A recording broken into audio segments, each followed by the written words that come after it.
నమస్తే కిరణ్ తేజ గారు. నమస్తే అమ్మా. సార్ జనరల్‌గా చాలా మందికి హార్ట్ అటాక్ ఏది, లేకపోతే గ్యాస్ట్రిక్ పెయిన్ ఏది అనేది తెలీదు. చాలా మందికి చెస్ట్‌లో పెయిన్ వస్తుంది. ఇప్పుడు కొంచెం స్పైసీగా ఏదైనా తిన్నా, కొంచెం ఫుడ్ సరిగ్గా ఇన్ టైమ్‌కి తీసుకోకపోయినా పెయిన్ రావడం అనేది చాలా కామన్. కాకపోతే ఏంటంటే ఆ పెయిన్ రాగానే అమ్మో! నాకు హార్ట్ అటాక్ వస్తుందేమో, లేకపోతే నాకేదో చెస్ట్‌లో ప్రాబ్లమ్ ఉంది. So, maybe in future heart attack వచ్చే ఛాన్స్ ఉందేమో అని చెప్పేసి అనిపిస్తుంది. హ్యాండ్ బ్యాగ్ ఎక్కువ తగిలించుకున్నా గానీ చెయ్యి లాగుతది. కాకపోతే మాకేమనిపిస్తుందంటే అమ్మో! చెయ్యి నొప్పొస్తుంది. మేబీ అది హార్ట్ అటాక్ రిలేటెడ్ ఏమో అని చెప్పేసి అనిపిస్తుంది. జనరల్‌గా నార్మల్ పెయిన్స్‌ని కానివ్వండి, హార్ట్ అటాక్‌ని కానివ్వండి, రెండిటికి డిఫరెన్షియేషన్ ఎలా తెలుసుకోవాలి? సో యూజువల్‌గా హార్ట్ డిసీజ్ సింప్టమ్స్ చెప్తాను. హ్మ్. దాని తర్వాత వేరే కాజ్ ఏమున్నాయో మాట్లాడుకుందాం. Okay. So heart disease symptom వచ్చి చెస్ట్ సెంటర్‌లో మొదలవుతుంది. హ్మ్. అది మొత్తం డిఫ్యూజ్‌గా అంటే ఒక్క పాయింట్‌తో చూపించినట్టుగా ఉంటుంది. హ్మ్. ప్లస్ పేషెంట్ ఎప్పుడు కూడాను బరువుగా ఉంది అనే పదం వాడతారు. హ్మ్. ఎప్పుడైతే మీకు బరువుగా ఉండి ఎవరో నొక్కేస్తున్న ఫీలింగ్ వస్తుందో మొత్తం ఛాతీలో అది హార్ట్ డిసీజ్ అయ్యుండొచ్చు. ఓకే. ప్లస్ ఆ పెయిన్ ఇక్కడి నుంచి మొదలై లెఫ్ట్ సైడ్ జాకి, ఎడమ చేతికి వెళ్ళే ఛాన్స్ ఉంది. హ్మ్. కొంతమందికి 2 భుజాలకి వస్తుంది. హ్మ్. సో, ఇది రేడియేషన్. అంటే ఆ పర్టిక్యులర్ పాయింట్‌కి వెళ్తే వస్తుంది. ఈ నొప్పి యూజువల్‌గా వాళ్ళకి నడుస్తుంటే రావడం, ఎక్సర్‌సైజ్ చేస్తే రావడం, కూర్చుంటే తగ్గడం లాంటి సింప్టమ్స్ ఉంటాయి. హ్మ్. దాంతో పాటు అసోసియేటెడ్ స్వెట్టింగ్ కానీ, నాసియా అంటే వామిటింగ్ వస్తున్నట్టుగా అనిపించడం, ఇటువంటి సింప్టమ్స్ ఏమైనా ఉంటే ఇవన్నీ కూడాను యాంజైనా అని పిలుస్తాం. హ్మ్. ఇవి హార్ట్ పెయిన్ యొక్క సింప్టమ్స్ ఇవి. ఓకే. ఇవి కాకుండా పొజిషనల్ అంటే పడుకున్నప్పుడు రావడం, లేకపోతే ఇటువైపు తిరిగి పడుకుంటే వస్తుంది. లేదా మనం అక్కడ నొక్కితే వస్తుంది అంటే ఇది యూజువల్‌గా మస్కులర్ పెయిన్ అయి ఉంటుంది. హ్మ్. అదే తిన్నాకొస్తుంది, ఏదైనా స్పైసీ ఫుడ్ మీరు చెప్పినట్టు తిన్నదేమన్నా వస్తే అది very likely to be gastritis.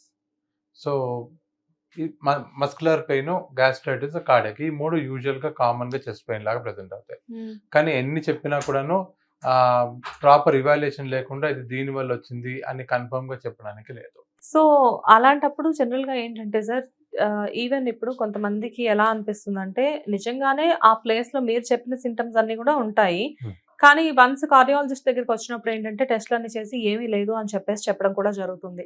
చాలామంది ఇప్పుడు ఇంటి దగ్గర ఆర్ఎంపీ డాక్టర్స్ లాంటి వాళ్ళుంటారు. వాళ్ళేంటంటే, ఇది కొంచెం హార్ట్ అటాక్ లానే అనిపిస్తుంది. ఇమ్మీడియేట్‌గా హాస్పిటల్‌కి తీసుకెళ్ళండి అని చెప్పేసి చెప్తారు. సో, ఇక్కడికొచ్చి చూస్తే ఏమీ ఉండదు. మరి అలా ఎందుకు అంత తీవ్రంగా ఎందుకొస్తుంది? ఫస్ట్ యూజువల్‌గా ఆర్ఎంపీ డాక్టర్ దగ్గరికి వెళ్ళకూడదు. హ్మ్.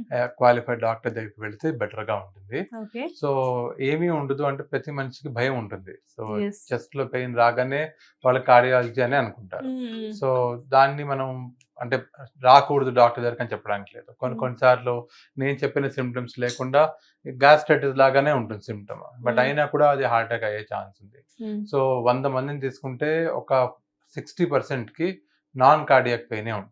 హ్మ్. సో, 40%కి మాత్రమే చెస్ట్ పెయిన్ వచ్చినప్పుడు హార్ట్ డిసీజ్ ఉంటుంది. అయినా కూడా ఒక్కసారి వచ్చి చెక్ చేయించుకోవడం మంచిది.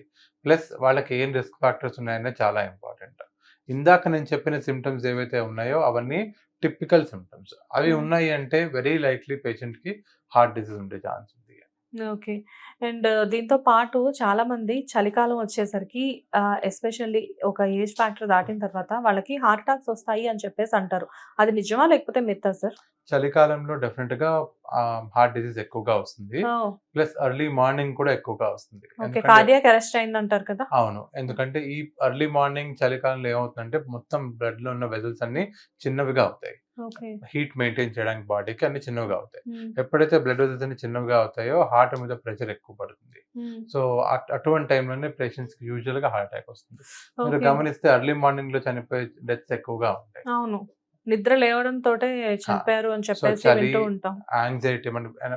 గొడవ పడతారు ఇంట్లో. హ్మ్. సో, గొడవ పడినప్పుడు స్ట్రెస్ ఉంటుంది. సో, హ్మ్. అటువంటి దాంట్లో కూడా వచ్చే ఛాన్స్ ఎక్కువగా ఉంటుంది. ఓకే. సార్ జనరల్‌గా ఇప్పుడు మీరు చెప్పినట్లుగా, చలికాలంలో ఇలాంటి ప్రాబ్లమ్స్ ఉంటాయి కాబట్టి పడుకునే ముందు వీళ్ళు ఏదైనా ఒక కేరింగ్‌గా ఏదైనా ఒక ఎక్సర్‌సైజ్ చేయడం కానివ్వండి, ఇలాంటివి ఏమైనా చేయడం మంచిది అంటారా? పడుకునే ముందు అనను. హ్మ్. ఇన్ జనరల్ రిస్క్ ఫ్యాక్టర్స్ కంట్రోల్డ్‌గా పెట్టుకుంటే చాలు. So, okay. క్లైమేట్ పరంగా హార్ట్‌కి సంబంధించి ఎక్సర్‌సైజ్ లాంటివేమీ లేవు. ఓకే. సో, అదంతా కూడా దాని పాటికి అది అవును. జరిగిపోవాల్సిందే. అవును. ఓకే. సో, అయితే చలికాలంలో హార్ట్ డిసీజెస్ రావడం అనేది డెఫినెట్‌గా జరుగుతుంది. అంటే నార్మల్ డేస్‌లో కంటే కూడా చలికాలంలో ఈ ప్రాబ్లమ్ ఎక్కువగా ఉండడం అనేది నిజమే. ఉంటుంది. ఓకే. సో, ఇలాంటి పేషెంట్స్ మీ దగ్గరికి రెగ్యులర్‌గా రావడం జరుగుతుందా? యూజువల్‌గా కార్డియాక్ పేషెంట్స్ అందరూ వింటర్ సీజన్‌లో ఎక్కువగా వస్తారు. ఓకే. రైట్. అంటే ఇంతకుముందు మాకు తెలిసినంత వరకు వింటర్ అనేసరికి ఎక్కడెక్కడ పాత నొప్పులన్నీ బయటపడతాయని చెప్పి తెలుసు కానీ, బట్ కార్డియాక్ అరెస్ట్‌లు అవ్వడానికి కూడా ఇది సీజన్ అని చాలా చెప్పేసి ఎక్కువ. తెలియదు. చాలా ఎక్కువ.